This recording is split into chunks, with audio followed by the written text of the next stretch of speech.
Canada आज उसी रास्ते पर है जिस पर चलकर पाकिस्तान आज बर्बादी की कगार पर पहुंच गया है। पाकिस्तान ने अपने यहाँ पर आतंकियों को खूब पाला पोसा, बड़ा किया और भारत की बर्बादी के सपने देखे, लेकिन आज खुद पाकिस्तान पूरी तरह बर्बाद हो चुका है।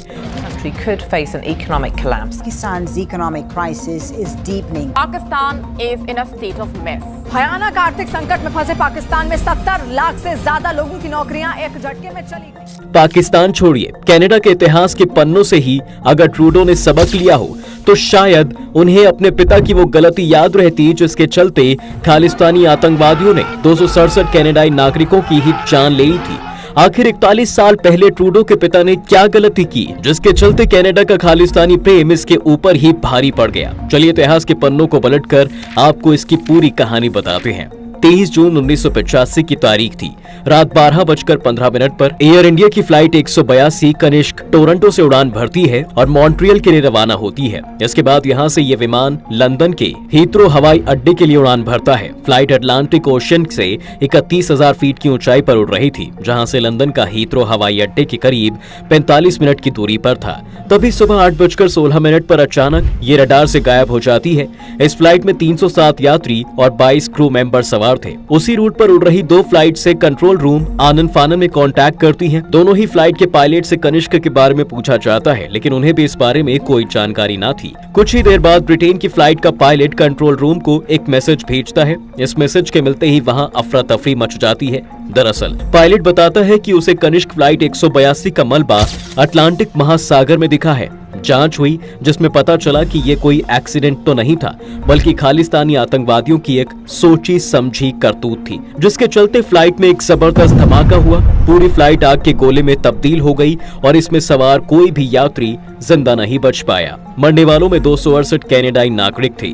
उस दिन खालिस्तानी आतंकवादियों ने एक और फ्लाइट को निशाना बनाया था। जब कनिष्क फ्लाइट में ब्लास्ट हुआ था, उसके कुछ ही मिनटों बाद ही जापान के टोक्यो के नारिटा एयरपोर्ट पर भी एक जोरदार विस्फोट हुआ था। ये धमाका उस वक्त हुआ जब कनाडा से टोक्यो पहुंची फ्लाइट के सामान को भारत जाने वाली एयर इंडिया की फ्लाइट 301 में शिफ्ट किया जा रहा था।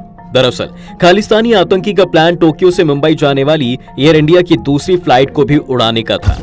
आतंकियों ने बेहद ही चालाकी से कनाडा से रवाना होने वाली फ्लाइट में सामान के अंदर बम छुपा कर रख दिया था और उसे चेक इन भी करा लिया। लेकिन जब टोक्यो में सामान को शिफ्ट किया जा रहा था, तब एयरपोर्ट पर ही ये बम फट गया और एक बड़ी घटना होने से बच गई और इस तरह खालिस्तानियों की एयर इंडिया के दूसरे फ्लाइट को उड़ाने की कोशिश फेल हो जाती है।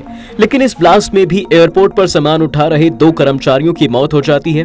यहीं से आता है सबसे बड़ा सवाल कि फ्लाइट में आखिर बम पहुंचा कैसे? फ्लाइट में कैसे पहुंचा बम? कनाडा के वैंकूवर शहर से टोरंटो जाने के लिए एयरपोर्ट पर मनजीत सिंह नाम का एक शख्स 22 जून 1985 को दोपहर 3:30 पर चेक इन करता है और एयरपोर्ट पर मौजूद एजेंट से रिक्वेस्ट कर कहता है कि उसका टिकट कंफर्म नहीं है, इसलिए प्लीज वो उसे नहीं तो कम से कम उसके सामान को ही टोरंटो से भारत जाने वाली फ्लाइट 182 में भिजवा दें। फ्लाइट एजेंट पहले मना करती है, लेकिन लोगों की भीड़ होने की वजह से वो मनजीत सिंह की बात मान लेती है, जिसके बाद उसके सूटकेस को चेक इन करा लिया जाता है।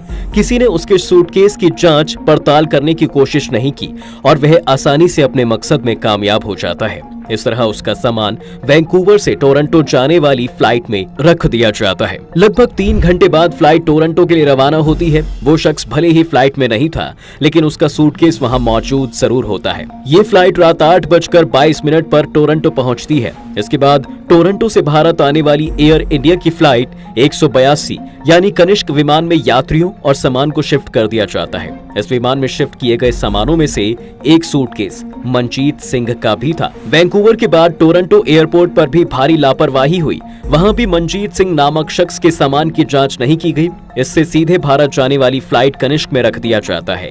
फ्लाइट स्टाफ ने सामान शिफ्ट करते समय इस बात पर भी गौर नहीं किया कि ये सूटकेस किस यात्री का है, वह विमान में है या फिर नहीं, और आखिरकार ये सूटकेस पूरे प्लान के ब्लास्ट का सबसे बड़ा कारण बना। भारत सरकार ने इस घटना की जांच के लिए एक अलग से कमेटी बनाई थी। इस कमेटी ने अपनी रिपोर्ट में साफ साफ कहा है कि ये घटना इंजन की खराबी के चलते नहीं, बल्कि आतंकियों के द्वारा बम प्लांट करने के चलते हुई है। ये उस समय तक का सबसे बड़ा प्लान अटैक था और जांच कमेटी ने इस घटना का मास्टरमाइंड बब्बर खालसा इंटरनेशनल के नेता तलविंदर सिंह परमार को बताया है। कहते हैं कि उस समय जस्टिन ट्रूडो के पिता इन आतंकियों को सपोर्ट किया करते थे। जस्टिन ट्रूडो के पिता ने कैसे बचाया आतंकी को? दोस्तों, इतनी बड़ी घटना को होने से रोका जा सकता था अगर जस्टिन ट्रूडो के पिता और उस समय के कनाडा के प्रधानमंत्री रहे पियरे ट्रूडो ने भारत की प्रधानमंत्री इंदिरा गांधी की बात मान ली होती तो। लेकिन उस समय भी कनाडा के प्रधानमंत्री ने खालिस्तानी आतंकवादियों का ही साथ दिया था, जिसका रिजल्ट ये हुआ कि कनाडा के 268 लोगों को अपनी जानें देनी पड़ी। अब इसकी तह तक जाएं तो पता चलेगा कि 1982 में भारत की प्रधानमंत्री इंदिरा गांधी ने कनाडा के पीएम से खालिस्तानी आतंकी तलविंदर सिंह परमार को कनाडा से भारत डिपोर्ट करने के लिए कहा था, लेकिन उन्होंने मना कर दिया। आगे चलकर इसी आतंकवादी ने कनाडा के लोगों को ही जान ले ली थी। कनाडा ने इस घटना के तुरंत बाद भी कोई सबक नहीं लिया। जब इस प्लेन ब्लास्ट की जांच हुई तो उन्होंने भारत की हेल्प नहीं की।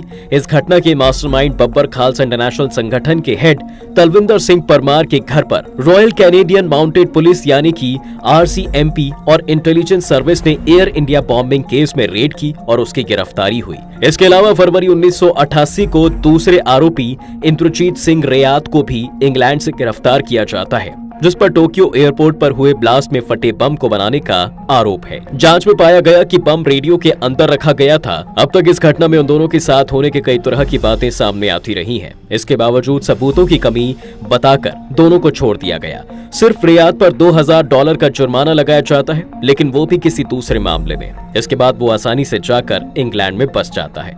बताया जाता है कि कनाडा के सीक्रेट सर्विस को इस घटना के बारे में पहले से ही जानकारी थी। 23 जून को हुई दुर्घटना से पहले 4 जून को कनाडा की सीक्रेट सर्विस ने परमार और इंद्रजीत सिंह दोनों को वैंकूवर आइलैंड के एक जंगल में जाते हुए देखा था। रिपोर्ट के मुताबिक यहां उन्होंने विस्फोट का टेस्ट किया था।